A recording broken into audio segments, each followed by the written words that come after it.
A little explanation on the title. Why is it called Moment of Truth? The American Heritage Dictionary defines a moment of truth as a critical or decisive time on which much depends, a crucial moment. And it comes from the point in a bullfight at which the matador makes the kill. So it's very decisive. The translation from Spanish is a little bit off. It should say el momento de la verdad, because momento de verdad will be qualifying it in a different manner.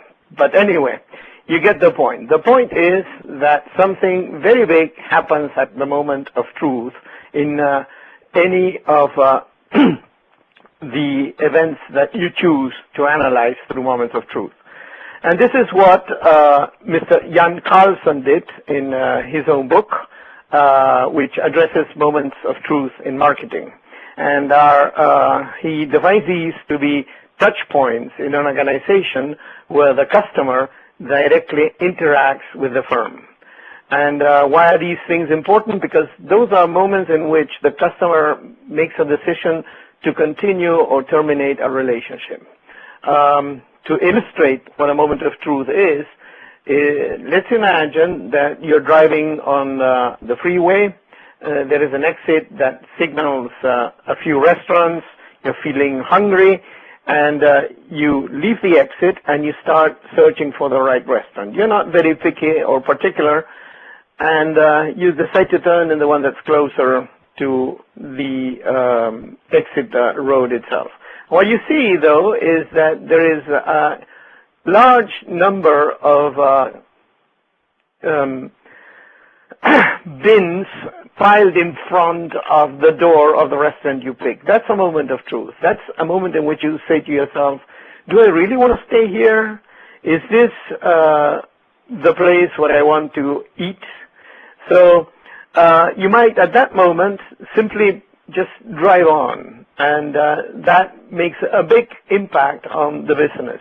So taking care of the moments of truth is very important for any organization. In particular, what I want to submit is that Scrum has moments of truth, that the way you handle certain events in a Scrum makes a tremendous difference in what you get out of the Scrum itself.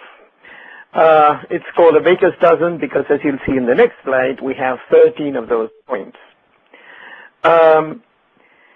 I'm pretty sure that you have seen this slide like 100 times. It's one of the most published ones ever for the Scrum Flow. Scrum Flow starts with a vision.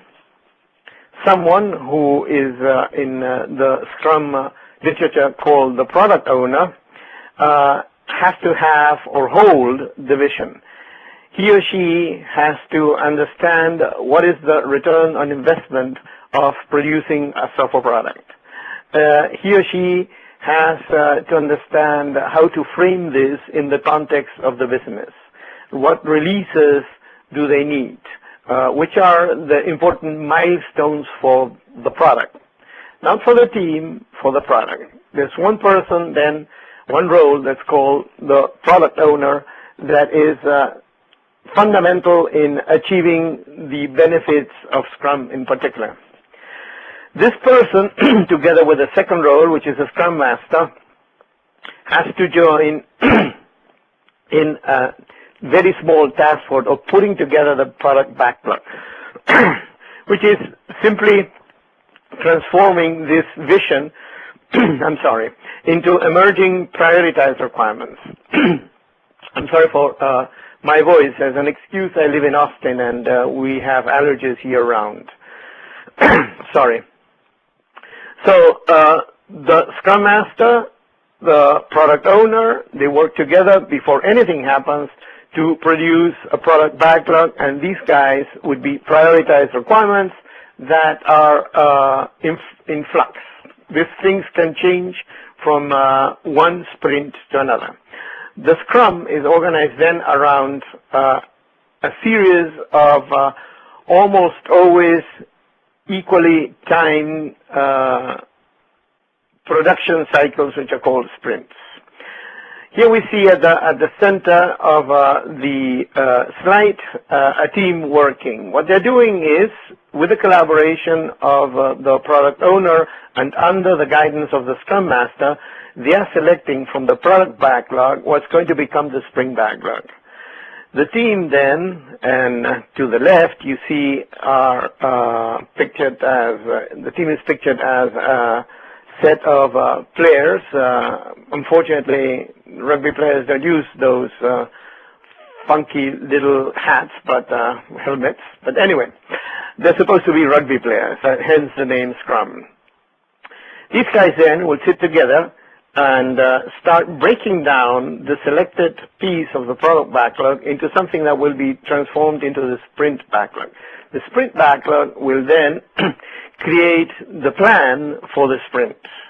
Again, the plan is in flux. It's something that you can change, but you have to plan, because if not, you cannot make any commitments whatsoever. Every day, the team goes through a daily scrum. The daily scrum is, again, facilitated by the Scrum Master, and it shows how the progress, what the progress has been for that day. At the end of the sprint, the team produces new functionality, demonstrated to the product owner, and eliciting feedback. This new functionality is known as sashimi, because it is,